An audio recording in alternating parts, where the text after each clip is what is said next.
What's going on, everybody? Today I have another deck tech for us. Today we have a teamer deck, all based around URENI.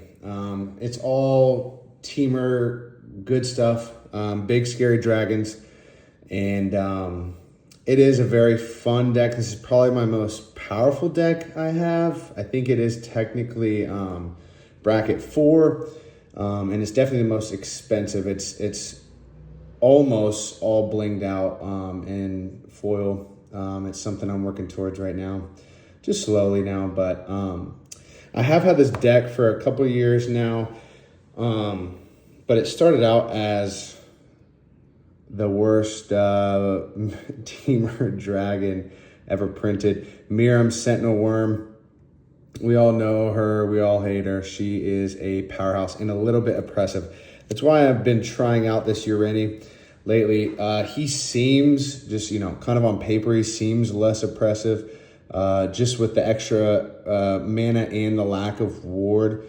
Really seems like, I guess, more of a fun dragon commander to play. And he does have a bit more randomness to him. I have gotten to do his ability and whiffed on dragons, so I think it's more fun to play and hopefully more fun to play against. Now, today I have my piles here. I have my ramp. I have card advantage. I have different sorts of interactions. I have tutors here, and then I have my big scary dragons. And I also have just generic support pieces for the deck. And that's where we're going to start today. We're going to start with Dragon Tempest, probably one of the best cards in the deck. Whenever a creature you control with flying enters, it gains haste. And whenever a dragon you control enters, it deals X damage to any target where X is the number of dragons you can control. This is a serious problem, and it is a serious win con in the right situations. We have Roaming Throne. It's a 4-drop artifact creature, Golem, and he's got Ward 2, and he can enter as a dragon and double the triggers of all my dragons. This card is insane. I'm sure if you've been playing Magic for the last couple of years, you've ran into one of these guys, and he is gnarly. We have Rhythm in the Wild. My creatures cannot be countered, and non-token creatures you control have Riot, which is either a +1/+1 counter or haste. Usually it's haste. We have Panharmonicon. Now this was a part of the deck for Miriam, just because she's all about ETBs. And Panharmonicon is a 4-mana artifact that says if an artifact or creature ETBs under your control causes a triggered ability of a permanent you control to trigger, that ability triggers an additional time. Now URENI does have a ETB trigger, but like I said, I think it's a little worse in URENI, and I haven't actually got to play it for URENI, so we'll see how it does. We still have a bunch of other dragons that do have ETB effects, so it should still be theoretically an all-star in the deck. So we have BLINGED Recovery, got it in all my green decks, just a bomb MDFC. We have Glasspool Mimic, just a copy maker. Enters the battlefield as a copy of a creature control, except it's a shapeshifter rogue in addition to its other types. This is a pretty good card, and it was really good in Miriam, but again, I haven't got to play it with URENI. Theoretically, you pay 3 and you can get another URENI trigger. That seems pretty good, but we'll see. Next, let's get into the ramp section. We love ramp, and we have a ton of it. We have 3 visits. Pay 2, go get a forest, put it on the battlefield. Sarkhan Soul of Flame. Now, this guy has gone crazy in some games. And I do count it as ramp because it gives dragon spells a cost reduction of 1. And whenever a dragon enters under your control, you may have Sarkhan become a copy of it until in a turn, except its name is Sarkhan Soul Flame, and it's legendary in addition to its other types. This is a pseudo haste giver to most of my dragons. Just for instance, we have Broodcaller Scourge here. If you have Sarkhan out and you play Broodcaller Scourge, he becomes Broodcaller Scourge, and then it could trigger Broodcaller Scourge's ability of cheating stuff out. Sarkhan is awesome. Delighted Halfling. generic green mana dork that gives legendary spells the ability to not be countered. Sweet card. Nature's Lore, same thing as 3 visits. Cursed Mirror, it's a 3-drop and it enters. You can have it become a copy of any creature on the battlefield until end of turn, except it has haste. This card is just a 3-drop mana dork, which I try to stay away from, especially in decks like this. But with this added upside of making a dragon and swinging in with a big hasty dragon is very good. And I have the Astral Dragon Infinite combo with Cursed Mirror in here as well. We have Urza's Incubator. As Urza's Incubator enters, choose a creature type. Creatures cost 2 less to cast. Super good. Arcane Signet. Jeska's Will. This goes as ramp and or card draw. Most of the times, if I don't have my commander out, it's just used to add a bunch of red mana. Pretty good. Game changer for a reason. Selvala, one of my favorite cards of all time. Whenever another creature enters the battlefield, its controller may draw a card if its power is greater than each other creature's power. That goes for every one at the table, so that is relevant. And then it's pay green, tap it, and add X mana in any combinations of colors where X is the greatest power among creatures you control. This card is awesome when you have a big dragon out on the battlefield. Otherwise, it's just a 3-mana dork that could tap for, technically for 1 for herself. Because you have to pay the green and use it for 2. Teamer Battle Crier. Wow. This is a 3-drop Teamer colors 4/3. During your turn, spells you cast cost 1 less to cast for each creature you control with power 4 or greater. So it counts itself first. So at its floor, at its worst, it is a 3-drop that makes everything 1 less to cast. Everything. So that's not just dragons, it's every single spell. And then if you have another one out, that's 2. Another one, 3. And then you're just having massive cost reduction things. Now, the only downside I see, really, of this card is during your turn is the only time it is affected. But man, this card is insane when it's in play. Love that card. Soul Ring. Bloom Vine Regent. This is one of our dragons. It's got the Omen here. That's basically just a cultivate for 2 basic forests. Otherwise, it is a dragon that whenever another dragon ETBs, gain 3 life. Or this dragon, or another dragon ETBs, you gain 3 life. Then we got a birds. We all know it. We love it. Let's get into the card advantage side. We have Up the Beanstalk. Now, I just threw this in the deck because it's just a 2-mana, pretty good draw spell. And I've gotten to play it a couple times, and it's actually pretty darn good. It's on one of the cut lists just because it is casting stuff, and URENI cheats out big dragons, so we'll see. But so far, so good. We have another new card, Frost Cliff Siege. When this enchantment enters, you choose Jeskai or Teamer. Whenever Jeskai says, whenever one or more creatures you control deal combat damage to a player, draw a card. Teamer says creatures you control get +1/+0 and have trample and haste. I like this card, and I haven't got to play it yet, but I do like this card because there is duality here. If I need trample and haste really, really bad, I'll choose Teamer. But if I need card draw and don't have enough card draw on the board, I'll definitely choose Jeskai there. Elemental Bond. Whenever a creature you control with power 3 or greater ETBs, draw a card. Will of the Teamer, another new card. This card seems really good. I've got to play it once or twice, and it does perform well. Choose one. If you control a commander, as you cast it, you may choose both. Create a token that's a copy of target permanent, except it's a 4/4 dragon creature with flying in addition to its other types. You can copy other opponent's permanents as well. The other thing says, target player draws cards equal to the greatest mana value among permanents you control. Pretty good. We have the Party Tree, or the Great Henge. Just an ultimate staple in green. Super sick card. We have Kindred Discovery. As Kindred Discovery enters, choose a creature type. Dragons. Whenever a dragon you control of the chosen type ETBs or attacks, draw a card. Awesome card. Teamer Ascendancy, also an awesome card, giving all creatures haste, that you control at least. And whenever a creature you control with power 4 or greater enters, you draw a card. Dragonborn Champion. Whenever a source you control deals 5 or more damage to a player, draw a card. Yes, he is a dragon. Mystic Remora. Just a super good blue draw spell. Bonehorde Dracosaur. Now I have this in the card advantage slot because if you do make it to your upkeep, you get 2 extra cards to play during your turn. This card is super sweet. This card won me a pre-release event, and it's just always had a soft spot for me personally. Super good card. It's a 5/5 dragon dinosaur. Flying first strike. At the beginning of your upkeep, exile the top 2 cards of your library. You may play them this turn. If you exile a land card this way, create a 3/1 dino. If you exile a non-land card this way, create a treasure.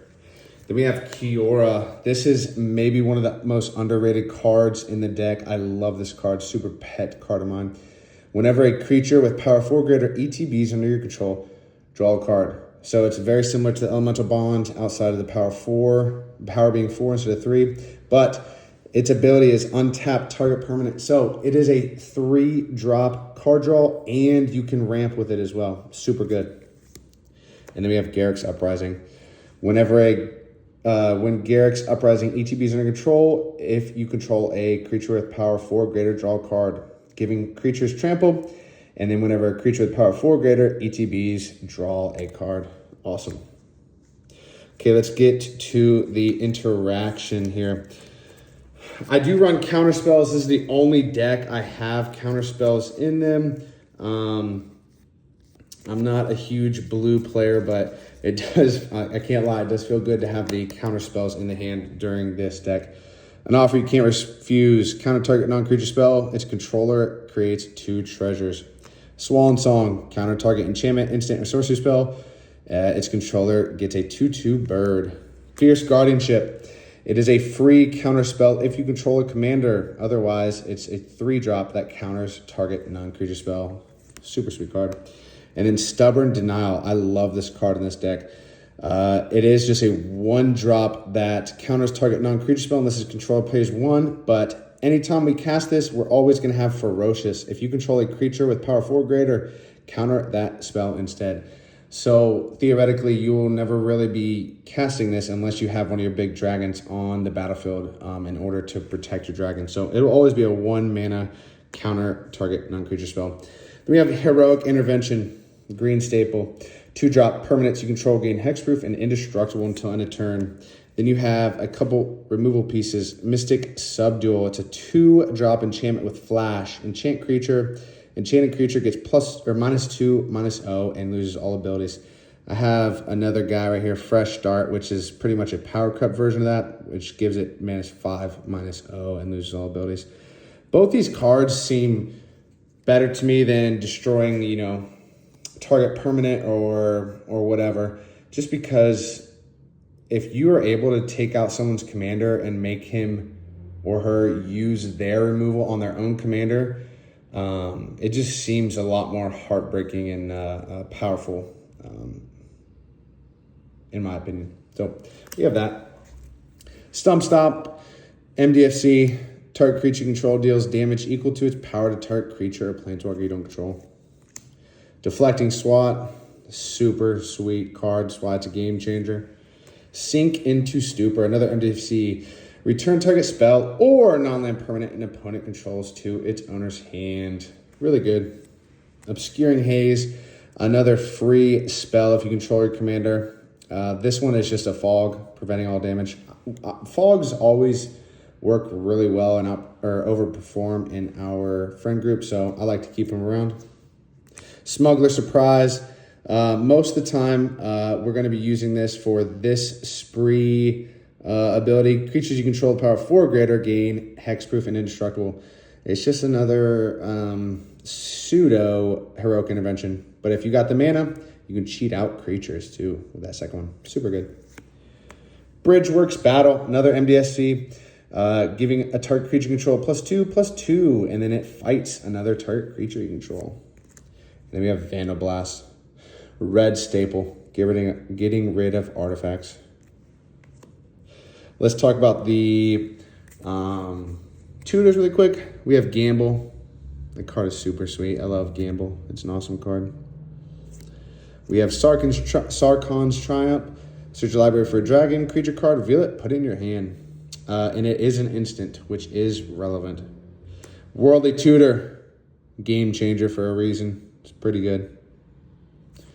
And then we have a new card, Nature's Rhythm. This card seems really busted in this deck. I really, really, really like this card. I don't know why the price isn't too high on it. I might pick up a couple more, but it's a X in 2 green. Search your library for a creature card with mana value X or less and put it onto the battlefield, then shuffle. Plus, you got Harmonize later on. Now, it is a 4 green pip Harmonize cost, but this card just seems really good. I've gotten to cast it once with both sides, or the normal cast and the Harmonize, and it's really, really good. Like that card. Now, well, let's talk about these board wipes. I missed these guys really quick. We have Balefire Dragon. It is one of the big scary dragons. And whenever this creature deals combat damage to a player, it deals that much damage to each creature that player controls. Really, really brutal in the right situation. Raise the Palisade. Choose a creature type. Return all creatures that aren't of the chosen types to their owner's hands. Super good card. Love that card. Now, let's get into the big and mean dragons. We'll start off with Miram. I've talked about her just a little bit. It's a 6-drop teamer, Dragon Spirit. It's a 6/6 flying ward 2. Whenever another non-token dragon enters the battlefield under your control, create a token that's a copy of it, except the token isn't legendary if that dragon is legendary. Guys, if you have not ran into this card, good for you. This card is super good once it hits the table. Super good. You need to remove it very quickly or things will get out of hand. We have a Lathliss Dragon Queen. It's a 6-drop dragon that says, whenever another non-token dragon enters the battlefield under control, create a 5/5 red dragon creature token with flying. And it's got the dragons you control get +1/+0 until end of turn for 2. Pretty good. Terra the Peaks. Another brutal dragon. It's a 5-drop, 5/4 flying, and spells your opponent's cast that target Terra the Peaks, cost an additional 3 life to cast. It's just a ward, pay through life. But whenever another creature enters the battlefield under your control, Terra the Peaks deals damage equal to that creature's power to any target. Sick card. Utvara Hellkite. It's an 8-drop. 6/6 flyer, and whenever a dragon you control attacks, create a 6/6 red dragon creature token with flying. Super good card. We have Savage Ventmaul, a 4/4 for 6. Whenever Savage Ventmaul attacks, add 6 mana, 3 red, 3 green. Until end of turn, you don't lose mana as steps and phases end. Twin Flame Tyrant, another serious game ender when it hits the battlefield. If a source you control would deal damage to an opponent or a permanent an opponent controls, it deals double that damage instead. So if you end up cheating this guy out on URENI's hitting for 14 instead of 7. Super good. Here's the Astral Dragon, an 8-drop 4/4 with flying. Whenever Astral Dragon ETBs, create 2 tokens that are copies of target non-creature permanent, except they're 3/3 dragon creatures in addition to their other types, and they have flying. This card is so stinking good. Try it out. Klauth, another bomb. It's a 7-drop 4/4 dragon with flying and haste, and whenever Klauth, Unrivaled Ancient, attacks, add X mana in any combination of colors where X is the total power of attacking creatures. Spend this mana only to cast spells. Until end of turn, you don't lose this mana as steps and phases end. This card is so sick. So sweet. We have a Goldspan Dragon. 5-drop, 4/4 flying haste. Whenever it attacks or becomes the target of a spell, create a treasure. And treasures you control have sacrifice this artifact, add 2 mana of any one color, doubling up your mana production on treasures. Speaking of treasures, we have Ganax, Astral Hunter. It's a 5-drop, 3/4 flying dragon. Whenever Ganax, Astral Hunter, or another dragon ETBs, create a treasure. Scourge of Valkis, This essentially does what that Dragon Tempest does. So whenever Scourge or another Dragon ETB is under control, it deals X damage to target creature or player, where X is the number of dragons you control, and it's got a fire breathing ability. Super good. Broodcaller Scourge. I already talked about this a little bit earlier, but it is a new card from Tarkir. Whenever one or more dragons you control deal combat damage to a player, you may put a permanent card with mana value less than or equal to that damage from your hand onto the battlefield. Really good card. Old Gnawbone. Now, this guy is actually the guy that inspired me to build a dragon deck.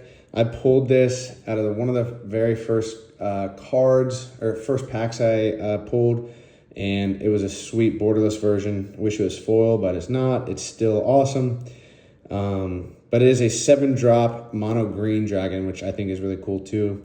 That says whenever a creature you control deals combat damage to a player, create that many treasures. Super good. Then we have Cavern Horde Dragon. This spell costs X less to cast, where X is the greatest number of artifacts an opponent's control. So theoretically, it could cost 2 red mana. It usually doesn't. But it is a 6/6 flying trample haste, and whenever Cavern Horde deals damage to a player, you create a treasure token for each artifact that player controls. We have Hellkite Tyrant. It's a 6/5 flying trampler for 6. Whenever Hellkite Tyrant deals damage to a player, gain control of all artifacts that player controls. Beginning of your upkeep, if you control 20 or more artifacts, you win the game. It is a win con. I've actually never won the game on that, but it is a pretty good card. Then we have a Hellkite Charger. It's a 5/5 for 6, flying haste, and whenever Hellkite Charger attacks, you may pay 7. If you do, untap all attacking creatures, and after this phase, there's an additional combat phase. So this can actually go infinite with a couple cards in the deck. It can go infinite with our Selvala, just because she would get untapped from his ability. You do need a bigger dragon than 7 to produce that mana, but it also can go infinite with the old Gnawbone here if you can pay for its ability one time, and then it will just spiral and get out of control because you keep dealing damage over and over again. It's a good card and another win con.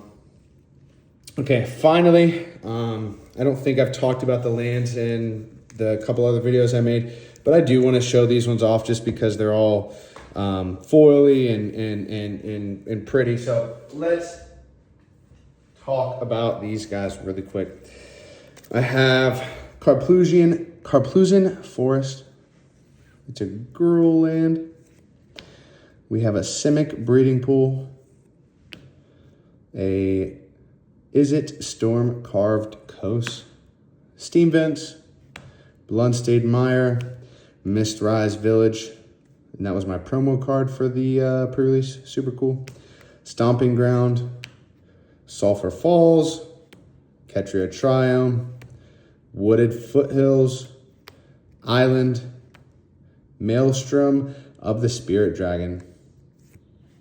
Willow Rush Verge. Forest. Command Tower. Yavimaya Coast. Riverpire Verge. Dreamroot Cascade. Mountain. I love these basics, man. These are sweet. There's all 3 of them right there. Mountain, Island, Forest, Mountain. Shivan Reef. Flooded Strand. Now, I do have this in the deck just because when I put in a big trade order in at Card Kingdom, and getting these fetch lands were like half the price of getting, I believe, the Izzet one. So I just got these guys instead. They still go get me a island or an island. So Forest, Rockfall Vale, Exotic Orchard, Hinterland Harbor, Fabled Passage, Temple of the Dragon Queen, which is a sweet card. I just got it in there for the flavor. It is awesome. And then finally, Path of Ancestry. So there's the deck, guys. If you did enjoy, please feel free to like and subscribe. And like always, I did create this channel just to interact with other Magic lovers. So please feel free to comment down any upgrade ideas or things you would do differently, or just, generic comments, whatever you'd like. Anyway, have a good weekend, guys. Peace.